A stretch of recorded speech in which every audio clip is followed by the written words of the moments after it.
Mais alors, pourquoi c'est si important et si essentiel que l'on puisse modifier nous-mêmes les règles de la Constitution? Tout simplement parce que si on n'a pas ce droit-là, notre pouvoir est limité et on pourrait éventuellement être privé de tout autre pouvoir par celui qui détient la possibilité de modifier les règles, en fait. Donc, si les citoyens n'ont pas la main sur les règles qui définissent leurs droits, ils restent dépendants de la bonne volonté de leurs élus, et c'est le rite constituant qui leur rend ce pouvoir. Dans l'explication du critère 1 du label, on parle de souveraineté du peuple, c'est-à-dire qu'on estime que le peuple doit avoir le dernier mot sur les règles qui le régissent. Donc ici, si on n'a pas le droit de modifier les règles, une règle imposée sans validation citoyenne ne peut pas être légitime.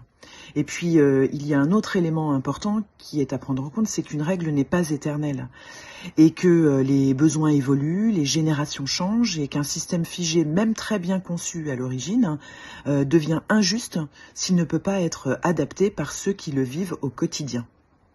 Le travail du portail, c'est aussi d'analyser des chartes déjà effectives dans certaines communes, ou alors les chartes des candidats pour les municipales de 2026. Donc c'est ce qu'on a commencé à faire, et là on voit bien que si les règles n'étaient pas modifiables, certaines chartes ne permettaient pas de donner un réel pouvoir aux citoyens. Donc vous verrez sur le portail des exemples de chartes dans lesquelles il y a des modifications qui sont à apporter et sur lesquelles on a mis des commentaires.